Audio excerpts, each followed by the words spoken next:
Evan here, back for another video. And if you're new to the channel, welcome, where we talk all about marketing strategies that you can use to grow your cleaning business. What we're going to be discussing in this video is what are some free ways to promote yourself, or at least ways that are very, very low cost if they cost anything. So this goes without saying that when you are promoting your business, you have the option to sacrifice money or sacrifice time, but you have to pick one. So this is under the assumption that you guys are willing to spend more time and save money. Now let's jump into the list. I have 6 things written down over here. The very first thing on this list is to utilize your existing network. So when you get referrals from your friends, your family members, coworkers, this is usually how a lot of people really get their cleaning business off the ground. But if you're just starting out, you don't have any clients, it can take a little bit of time to really get the snowball effect in action. So oftentimes it's those first handful of clients that you struggle to get. So by going to your friends or family members and offering to clean their house for, let's say, the first clean that they get is free or heavily discounted. And if you're just really honest with these people and you let them know that you're willing to use their home as a case study or use their business as a case study and allow you to do your work, it's still a win for you because now you're getting proof of concept. You can start to use their home or their business as content for your business. So if you capture photos or videos of you doing the work, and your existing network is really your lowest hanging fruits because these people already have some type of rapport or relationship with you. So they're almost certainly going to be way easier to close, and they would rather do business with someone like yourself than a more established company that might have plenty of great reviews and a really awesome service. But just the fact that you're closer to them in their sphere of influence, they're much more likely to choose you. So definitely make sure that you're leveraging this if you're not already. Now, the next thing on this list is going to be door knocking. Depending on where you live, what your laws and policies are, this might not be a viable option for you.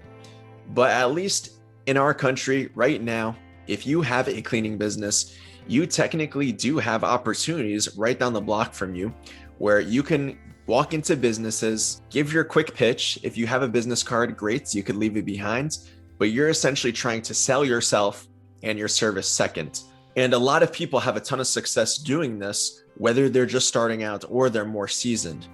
And that's because when you're face to face, you're much more likely to get a decision, hopefully a positive one, in person versus some of the other methods of getting clients. So this is a great strategy.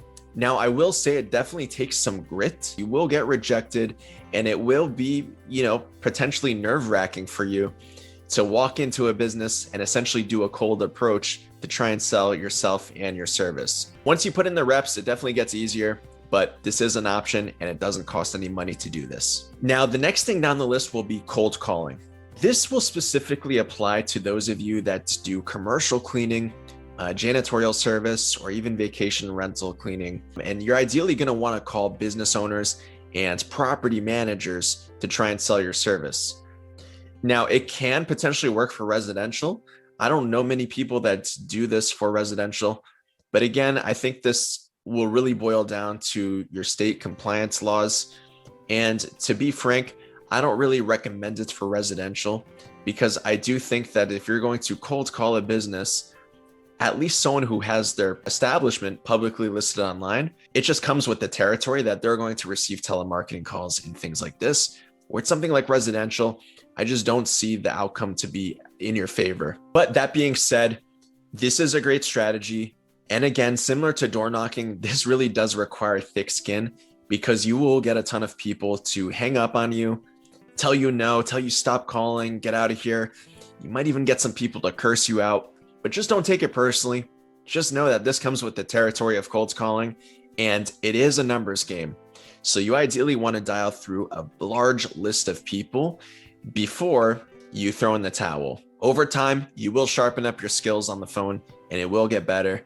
But this is definitely a great strategy if you don't have any money. Moving down on the list, we're going to talk about cold email. So this is definitely a less invasive version of door knocking and cold calling, but it's still in that sphere where you're essentially pitching your service through a cold message. And with email, it's less nerve-wracking to speak to someone on the phone or in person than it is to hide behind a computer and send an email. Now, with that in mind, it will especially be a numbers game if you're going to do cold email. Plan on sending hundreds, if not thousands, out before you get any real number of clients from this. But I know a lot of people that kill it with this strategy. Again, I think this especially works well if you're doing commercial cleaning, vacation rental cleaning, Airbnb, post-construction, things like this where you're trying to get in front of a property manager or a business owner. And that's because they're business owners, they're used to getting these types of emails. So you will have to stand out a little bit more with your script and the subject in your email and things like that.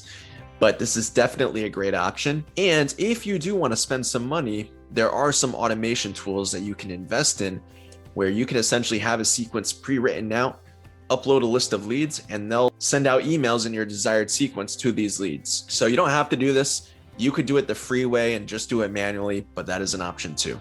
All right, so moving on to step number 5, this is going to be networking events. So networking events is a great way to grow up your clientele. It's one of the easiest ways to build trust with people before you even do business with them, especially when compared to something like a cold email or door knocking. And that's because when you're joining these networks, you're with other like-minded business folks who have the intention of growing, building their business most likely, and they're already in that positive mindset of, giving one to receive one. These people are also going to be your lowest hanging fruit outside of your friends and family. And, this does take time. You do have to invest, potentially several hours per week to show up to these networking events and come prepared. And that's not for everybody. But if that sounds like something that you can commit to and you're hungry about doing this, this is an excellent way to grow your clientele. And some of your most loyal clients will most likely come from these networking opportunities. Now, that leads me to tip number 6. This is my last tip, and that is developing power partnerships with other businesses. So this is probably the least talked about tip that I hear for people who are looking to get clients for a free way. And maybe just a lot of people don't realize the power in doing this.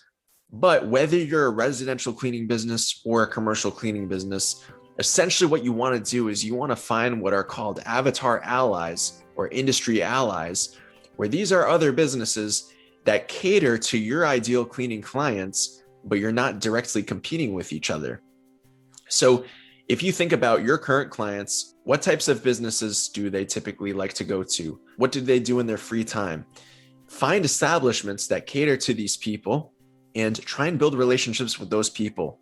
For example, let's say that a lot of your clients enjoy leisurely activities or self-care.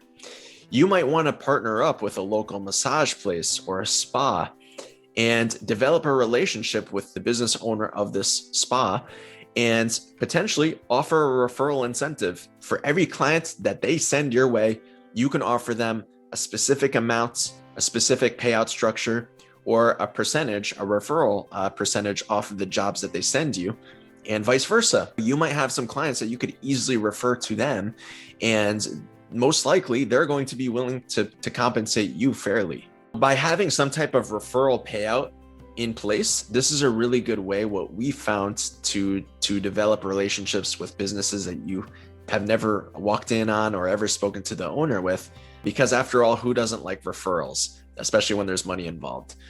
So there's several ways to reach out to these types of businesses and potentially drum up this conversation.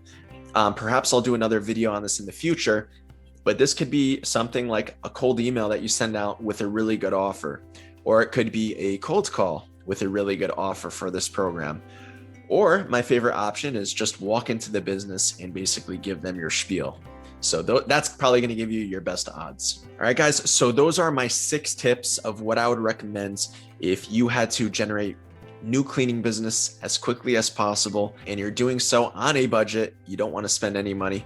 These are the 6 things I would recommend. Hopefully you got value from this. Do me a favor, like this video, Make sure you're subscribed if you're not already so you can catch more valuable videos just like this. And aside from that, I'll catch you soon.